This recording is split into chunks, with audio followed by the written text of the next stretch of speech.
Shalimar Jewelry inaugural offer. Flat 9% VA on gold ornaments, 12,500 off on purchase of 1 kg silver.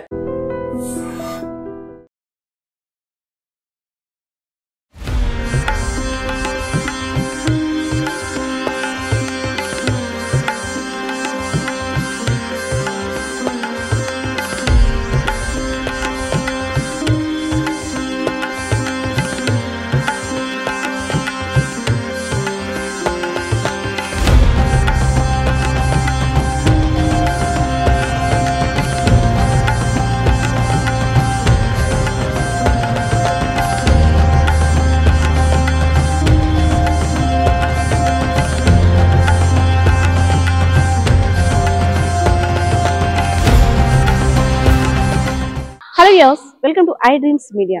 సకల కళలకు ఆరాధ్య దేవత, వాగ్దేవి, విద్యామూర్తి, బ్రహ్మజ్ఞాన స్వరూపిణి, ఇలా ఏ పేరుతో పిలిచినా పలికే కరుణారసమూర్తి సరస్వతీదేవి చదువుల తల్లి. సో దేవి నవరాత్రుల సందర్భంగా విజయనగరం జిల్లాలో ఎస్విఎన్ నగర్లో వేంచేసి ఉన్న జ్ఞాన సరస్వతి ఆలయంలో మూలా నక్షత్రం, అదే విధంగా శ్రీ పంచమి నాడు కూడా ప్రత్యేకమైన పూజలు చేయడం ఇక్కడ ఆచారం.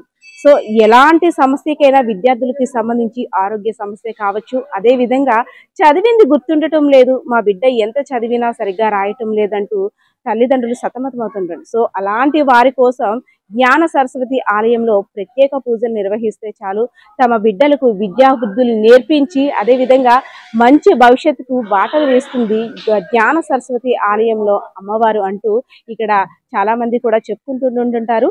సో ఇక్కడికి వచ్చిన తర్వాత అమ్మవారి ఆలయాన్ని సందర్శిస్తే చాలు, ఎలాంటి కష్టాన్నైనా తొలగించే కరుణించే కరుణారసమూర్తిగా అమ్మవారు విరాజిల్లుతున్నారు. సో అమ్మవారి ఆలయ ప్రత్యేకత గురించి కూడా తెలుసుకుందాం పదండి. రెండో బాసరగా విరాజిల్లుతున్న విజయనగరం జిల్లా కేంద్రంలో ఉన్నటువంటి ఎస్విఎన్ నగర్ రింగ్ రోడ్డు వద్ద గల జ్ఞాన సరస్వతి ఆలయం వద్ద మనమైతే వచ్చేసాం. సో అమ్మవారి విశిష్టత గురించి, ఆలయ ప్రత్యేకత గురించి తెలిపేందుకు జ్ఞాన సరస్వతి ఆలయ ప్రధాన అర్చకులైనటువంటి రాఘబాబు గారు ఉన్నారు. సార్ నమస్తే అండి. జ్ఞాన సరస్వతి ఆలయం రెండో బాసరగా విరాజిల్లుతుంది. సో అమ్మవారి ఆలయానికి భక్తులు ఎలాంటి టైంలో వస్తుంటారు, అమ్మవారి యొక్క విశిష్టత గురించి మా ఐ డ్రీమ్స్ ప్రేక్షకుల కోసం. ప్రణవదేవి సరస్వతి వాచేభిర్వాచనీవత్ ధీనామవిత్రీవత్. విజయనగరం రింగ్ రోడ్ ఎస్విఎన్ నగర్లో వెంచేసి ఉన్న శ్రీ జ్ఞాన సరస్వతి మాత దేవాలయంలో 2004 సెప్టెంబర్ 1వ తారీఖున శంకుస్థాపన చేసుకొని 2005 జూన్ 1వ తారీఖున మన ఈ సరస్వతి దేవాలయం ప్రతిష్ఠ చేయడం జరిగింది.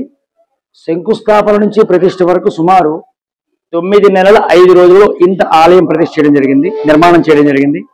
ఈ 20 సంవత్సరాల్లో సుమారు 5 లక్షల మంది చిన్నారుల వరకు అమ్మవారి సన్నిధిలో అక్షరాలు దిద్దుకుని చెప్పడానికి కూడా ఎంతో సంతోషిస్తున్నాం. ముఖ్యంగా మన ఆలయంలో అక్షరాభ్యాసాలే కాకుండా తరగతి నుంచి తరగతి మారేటప్పుడు విద్యార్థులు పుస్తక పూజ, సరస్వతి పూజ, ప్రతి నెల 2వ మంగళవారం గర్భాలయంలో అమ్మవారికి క్షీరాభిషేక కార్యక్రమం, ప్రతి బుధవారం ఉదయం 6:30కి అమ్మవారికి కుంకుమార్చన కార్యక్రమం జరుగుతూ ఉంటాయి. అంతేకాకుండా దక్షిణాయనంకి వచ్చి శరన్నవరాత్రోత్సవాలు అత్యంత విశేషంగా జరుగుతాయి.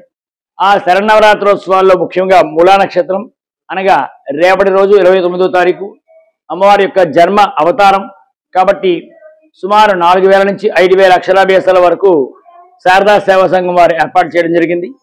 అంతేకాకుండా ఉత్తరాయణంకి వచ్చి మాఘ పంచమి, శ్రీ పంచమి, వసంత పంచమి అంటాం, అవి అమ్మవారి యొక్క జన్మదినోత్సవం. ఈ నవరాత్రోత్సవాలు మూలా నక్షత్రం సరస్వతి అవతారం అన్నమాట. ఆ 6 నెలలకి ప్రసిద్ధి అదైతే ఈ 6 నెలలకి విశేషం ఇదనమాట. ఆలయంలో అక్షరాభ్యాసానికి విజయనగరం, విశాఖపట్నం ప్రాంత ప్రజలే కాకుండా తూర్పుగోదావరి, పశ్చిమ గోదావరితో పాటుగా ఒరిస్సా, ఛత్తీస్గఢ్ నుంచి కూడా వచ్చి అక్షరాభ్యాసాలు చేస్తుంటారు. అంతేకాకుండా తులాభారం అనేది మన ఆలయంలో చాలా విశేషమైనది. పిల్లల బరువుకు సరిపడిగా గోధుమలు, పంచదార, శనగలు, చిల్లర నాణాలు ఆ పిల్లల బరువుకు సరిపడిగా త్రాసులో సమర్పించి అమ్మవారికి మొక్కుబడి చెల్లిస్తూ ఉంటారు. ఈ ఆలయం శారదా సేవా సంఘం అనే ఒక ట్రస్ట్ ద్వారా మా ఎస్విఎన్ గ్రూప్ వాళ్ళు ఈ ఆలయాన్ని నిర్మాణం చేసి 10 మందితో కలిపి ఆలయాన్ని నడిపిస్తున్నారు. దర్శించండి, సేవించండి, ధరించండి. సార్ వసంత పంచమి నాడు, అదేవిధంగా మూలా నక్షత్రం ముందు రోజు అమ్మవారి ఆలయంలో ముందు రోజు వచ్చి పిల్లలు కానీ వారి యొక్క తల్లిదండ్రులు కానీ నిద్రించి పొద్దున్న లేచి అమ్మవారిని పూజిస్తే సకల శుభాలు కలుగుతాయని అదేవిధంగా విద్యా బుద్ధులతో పాటు వారు మంచి భవిష్యత్తుకు బాటలు వేసే విధంగా అవును. అమ్మవారి కృప వారి ముందు ఉంటుంది అంటుంటారు. ఎంతవరకు వాస్తవం సార్? అది ఖచ్చితంగా మనం అంగీకరించవలసిన విషయం. క్షేత్రవాసం అంటారు దీన్ని. అంటే క్షేత్రం అంటే ప్రాంగణం, ఆవాసం అంటే నివసించడం. ఆలయ ప్రాంగణంలో నిద్రించి ఆ నిద్రా సమయంలో ఆ సరస్వతీమాత ఆ విద్యార్థులు 4 బీజాక్షరాలకి ఇస్తారని ఒక విశ్వాసం, ఒక నమ్మకం. కాలక్రమేణా భక్తుల రద్దీ పెరుగుతూ ఉండడం వల్ల మేము ప్రత్యేకించి నిద్ర చేయమని చెప్పట్లేదు, కానీ ఆ విషయం తెలుసుకున్న భక్తులే వాళ్ళంతటా వాళ్ళే ఒకరినొకరు సంప్రదించుకొని రేపు రాత్రి అక్షరాభ్యాసానికి వెళ్ళాలంటే ఎల్లుండి కార్యక్రమానికి ముందు రోజు రాత్రి వెళ్ళి పడుకుందామని వాళ్ళంతా వాళ్ళని నిర్ణయించుకొని సుమారు 200 నుంచి 300 మంది వరకు వచ్చి పడుకొని చేయించుకొని పెడుతున్నారు. ఆ నిద్ర చేసిన వాళ్ళ కోసం, పిల్లల కోసం ఆవుపాలు ఏర్పాటు చేస్తున్నారు కమిటీ వారు.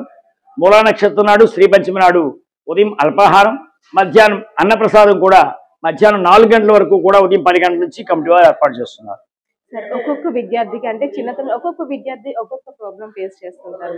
ఒకరు అంటే చదివినా గుర్తుండకపోవడం, ఒక్కొక్కరు చేతి రాత సరిగా లేకపోవడం, ఒకరు ఎంత చదివినా సరే దాని ఫలితాన్ని పొందలేకపోవడం.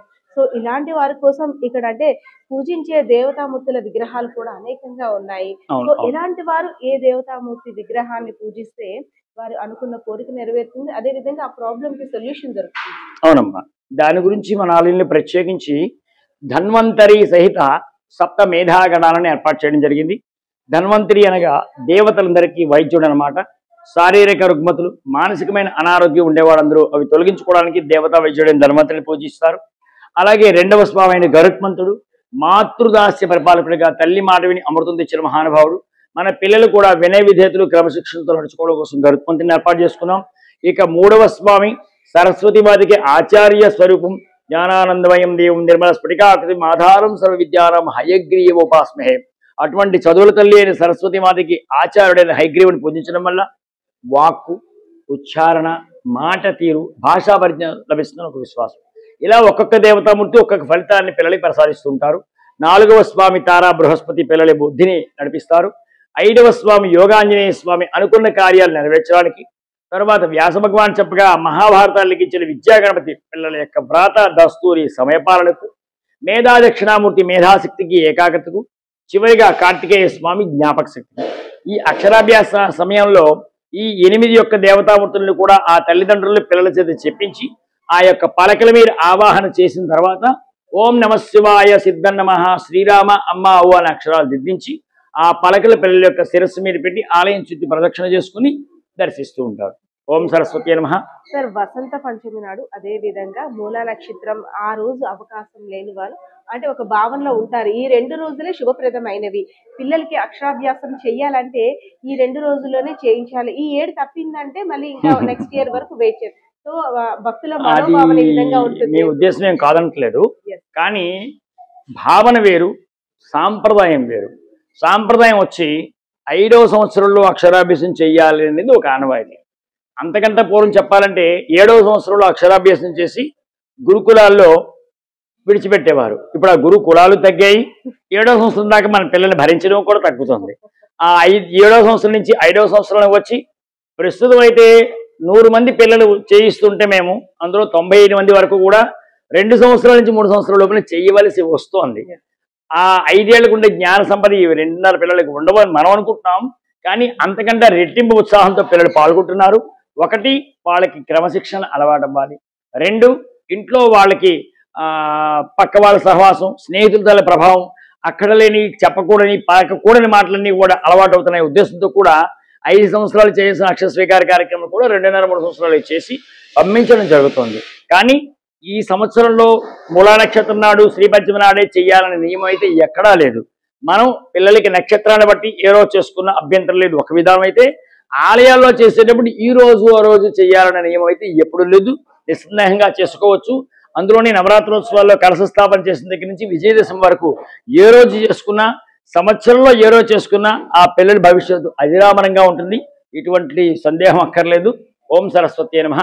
తాతాచార్యులు, ప్రధాన అర్చకులు, సరస్వతి ఆలయం, విజయనగరం. శుభం.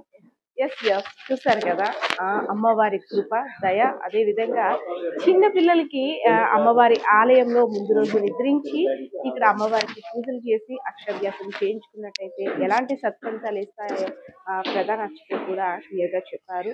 సో ఇంకెందుకు ఆలస్యం, మీరు కూడా వచ్చి అమ్మవారిని దర్శించుకొని సకల సౌభాగ్యాలకి అదేవిధంగా పిల్లలకి విద్యాబుద్ధులు కూడా పొందండి. కెమెరా పర్సన్ బాలకృష్ణతో పద్మ, ఐడ్రీమ్స్ మీడియా, విజయనగరం.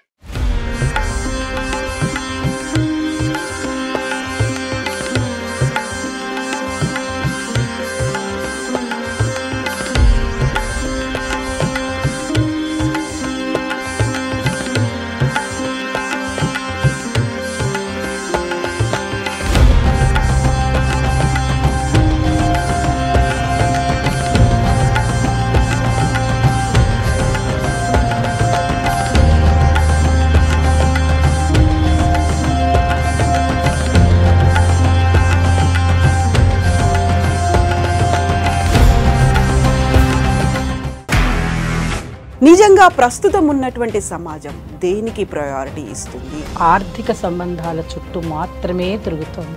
మళ్ళీ ఎన్నికలంగానే చాలా విరక్తి కలుగుతున్నాం. మంచి అనిపిస్తుంది కదా, లేడీస్ కూడా ఛాలెంజింగ్ జాబ్స్ చేసినప్పుడు చాలా బాగుంటది. ట్రాఫిక్ అసిస్టెంట్స్ గా నియమించిన ట్రాన్స్జెండర్స్ అందరితో సాల్యూట్ చేయించుకుంటున్నారు. ఫుడ్ డెలివరీ ఇవ్వటానికి వెళ్ళినటువంటి డెలివరీ బాయ్ అనిల్ పై కళ్ళ ముందు